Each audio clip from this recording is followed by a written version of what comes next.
आज हम बात करने वाले हैं बहुत ही इम्पोर्टेंट टॉपिक जिसका नाम है विशेषण। किसी तरीके चलिए शुरू करते हैं। तो दोस्तों सबसे पहले बेसिक पढ़ लेते हैं कि विशेषण है क्या।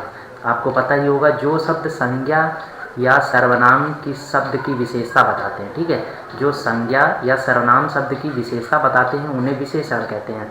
अगर हम दूसरे उसमें वाक्य में देखें तो क्या हो जाएगा, गुण, दोष, भाव, संख्या, परिमाण आदि से संबंधित विशेषता का बोध कराते हैं उसे विशेषण कहते हैं। इसका मतलब क्या है दोस्तों, जहाँ पे भी आपको गुण दिखे, दोष दिखे, भाव दिखे, संख्या दिखे, परिमाण दिखे, ये किसी भी वाक्य में दिखेंगे तो क्या हो जाएंगे, वो हो जाएंगे आपका विशेषण हो जाएंगे। जैसे कि एग्जाम्पल देख लेते हैं, आसमान का रंग नीला है, तो यहाँ पे नीला क्या हो जाएगा, आपका विशेषण है, क्योंकि सिर्फ आसमान बोलने पे कोई नहीं है लेकिन वो रंग उसका कैसा है, नीला। आप एक उसकी आसमान की विशेषता बता रहे हैं कि वो नीला है। जैसे मोहन एक अच्छा लड़का है, मोहन तो लड़का है लेकिन इसमें विशेषता क्या है, अच्छा लड़का है, ठीक है, तो ये उसकी विशेषता हो गई। फिर देख लेते हैं, टोकरी में मीठे संतरे हैं। अब टोकरी में संतरे हैं तो नॉर्मल सी बात हो गई, लेकिन मीठे संतरे हैं ये उसकी विशेषता है। मीठे हैं, खट्टे हैं, ये सारी उसकी क्या होगी, विशेषता होगी। देखिए मीठापन ये सब क्या हो गया, इसका गुण हो गया। अब जैसे देखिए यह लड़का बहुत बुद्धिमान है, वो लड़का तो है इसमें कोई दो राय नहीं, लेकिन वह बुद्धिमान है, ये उसकी विशेषता है। फिर देख लीजिए 5 किलो दूध मोहन को दे दो। अब इसमें सिर्फ दूध हम बोलेंगे तो कोई विशेषता नहीं है, लेकिन यहाँ पे 5 किलो दूध जो आप मांग रहे हैं, क्योंकि ये नॉर्मल नहीं रहेगा, ये थोड़ा सा उससे बदलाव है। 5 किलो आपसे कहा जा रहा है कि 5 किलो दूध दे दो, तो इसलिए क्या हो गया, ये विशेषण हो गया। ये तो सिर्फ नॉर्मल सी बात थी। अब आगे और डिटेल में देखते हैं इसके बारे में। तो दोस्तों आप बात कर लेते हैं बहुत ही इंपॉर्टेंट विशेषण के भेद के बारे में। दोस्तों अलग अलग बुक्स में आपको अलग अलग भेद मिल जाएंगे, कहीं बताएगा 6 हैं, कहीं बताएगा 4 हैं, कहीं बताएगा 5 हैं, तो ये सारी चीज़ें मिल जाएंगी। कुछ बुक्स में आपको 7 भी मिल जाएंगे, लेकिन आप उन पर मत ध्यान दीजिए। जो इम्पॉर्टेंट हैं, जो मेन हैं, वो विशेषण के भेद कितने हैं, 4 हैं। और वो कौन कौन से हैं, गुणवाचक विशेषण, परिमाणवाचक विशेषण, संख्यावाचक विशेषण और सार्वनामिक विशेषण। सिर्फ दोस्तों 4 ही इम्पॉर्टेंट विशेषण के भेद हैं। अब कोई मेरे फ्रेंड ये ना कमेंट करने लगे कि नहीं सर 6 होते हैं, आप तो गलत पढ़ा रहे हैं। तो देखिए अलग अलग बुक्स में अलग अलग हैं, अगर आप उनको फॉलो करना चाहते हैं तो आप कर सकते हैं, कोई दिक्कत नहीं है, ठीक है। लेकिन मैं जो बता रहा हूँ वो इम्पॉर्टेंट बता रहा हूँ, और इम्पॉर्टेंट में कितने हैं, 4 भेद होते हैं, वो सारे मैंने यहाँ पर बता दिए आपको, ठीक है। अब चलिए एक एक करके सबको सीख लेते हैं। तो सबसे पहला हम बात कर लेते हैं गुणवाचक। जैसा कि हमें नाम से ही पता चल रहा है कि इस टाइप के विशेषण में क्या होगा कि उसमें कुछ ना कुछ गुण जरूर होगा, ठीक है। जैसे जो शब्द संज्ञा सर्वनाम के गुण के रूप की विशेषता बताते हैं उन्हें गुणवाचक विशेषण कहते हैं। अब हम एग्जाम्पल से देखते हैं। पहला क्या है, कालिदास विद्वान व्यक्ति थे। तो देखिए कालिदास व्यक्ति थे, इसमें कोई दो राय नहीं, लेकिन क्या थे, विद्वान व्यक्ति थे, ये उनका क्या था, गुण था। इस कारण से क्या हो जाएगा, ये गुणवाचक विशेषण हो जाएगा, ठीक है। अब जैसे वह लंबा पेड़ है, इसमें क्या है, वह पेड़ तो है लेकिन कैसा है, लंबा पेड़ है।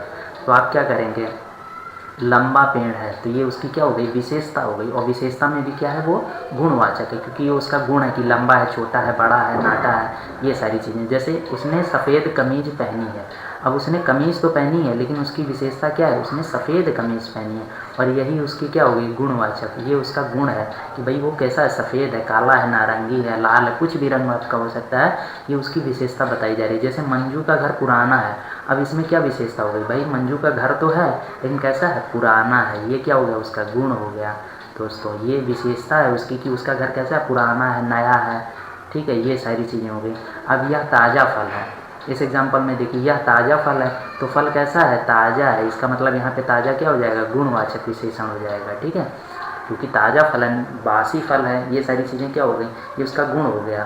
ताज़ा फल है, बासी फल है, ठीक है, ये सारी चीज़ें।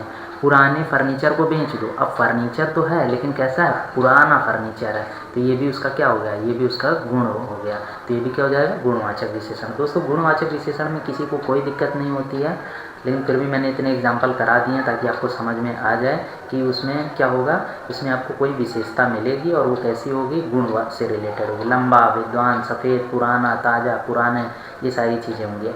अब सबसे ज़्यादा दिक्कत दोस्तों आप लोगों को कहाँ आती है, परिमाणवाचक विशेषण में और संख्यावाचक विशेषण में। तो ये चीज़ को बड़े ही आराम से सीखिए, एक एक चीज़ को देखिए पूरा। मुझे पूरी उम्मीद है आप लोगों को वीडियो के अंत तक सारी चीज़ें बड़े आसानी से समझ में आ जाएगी। तो चलिए देख लेते हैं। जैसा कि नाम ही है परिमाण, परिमाण का अर्थ क्या होता है, मात्रा। मतलब कि क्या हो गया, मात्रा मतलब मापन से रिलेटेड है, माप तौल से रिलेटेड है, ठीक है।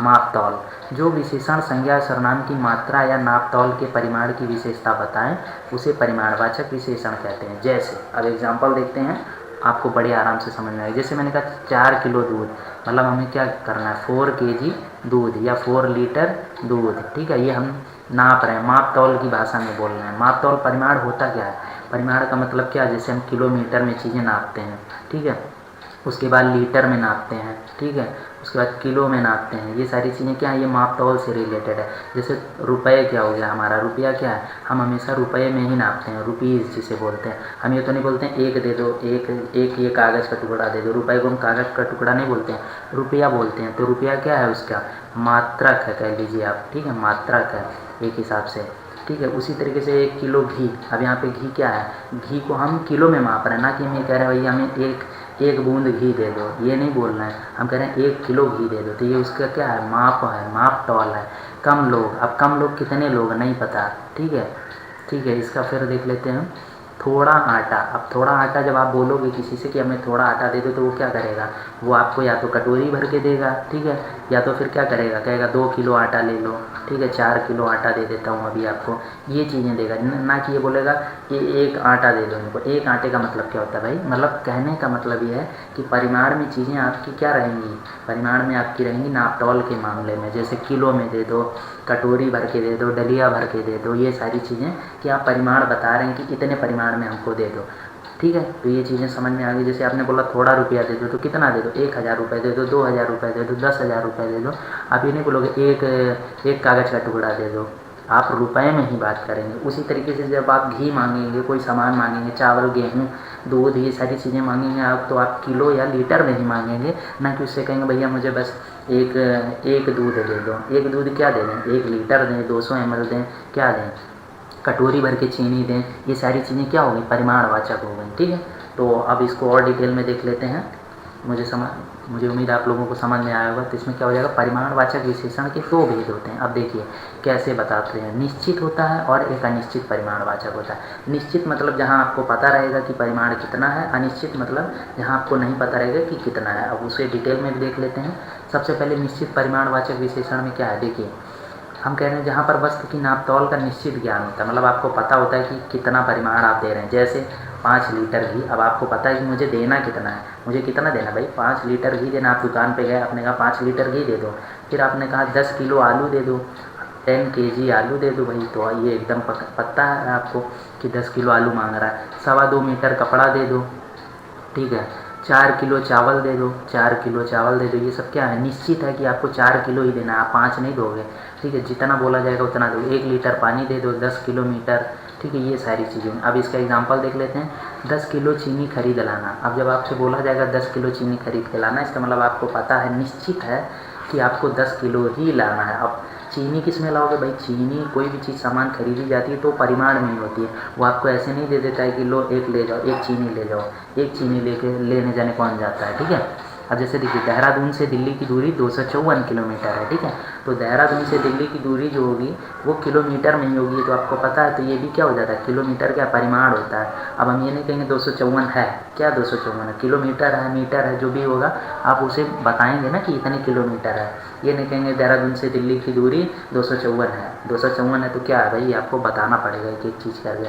तो मतलब ये निश्चित है कि 254 किलोमीटर है। लेकिन अगर यहीं में बोल दो देहरादून से दिल्ली की दूरी कुछ किलोमीटर है, तो वो क्या हो जाएगा, अनिश्चित हो जाएगा। परिमाण ही रहेगा लेकिन अनिश्चित हो जाएगा, ठीक है। चलिए आप देख लेते हैं अनिश्चित के बारे में भी। अनिश्चित परिमाणवाचक, जिसमें देखिए क्या होगा, थोड़ा पानी। अब हमसे अभी हम क्या बोल रहे थे, 2 लीटर पानी, 4 लीटर पानी। अब हम कह रहे हैं भैया हमें थोड़ा पानी चाहिए। तो थोड़ा पानी कितना, थोड़ा पानी तो कुछ भी हो सकता है। जैसे मैं कह दूं कि आप या तो जब मैं थोड़ा पानी मांगूंगा तो 1 चम्मच भर के दे दोगे, 1 लोटा भर के दे दोगे, 1 कटोरी भर के भी दे सकते हो, ठीक है। फिर मैंने कहा कुछ आटा दे दो। अब कुछ आटा दे दो, इसका मतलब कुछ आटे में कुछ भी हो सकता है। ऐसा तो मैंने बोला नहीं, निश्चित तो नहीं मैंने बोला ना कि मुझे 10 किलो चाहिए, 1 किलो आटा चाहिए। तो ये क्या हो गया, अनिश्चित हो गया। अब मेले में बहुत आदमी हैं, अब बहुत आदमी है लेकिन कितने हैं ये तो पता ही नहीं है हमको ना। तो ये भी क्या होगा, अनिश्चित हो गया।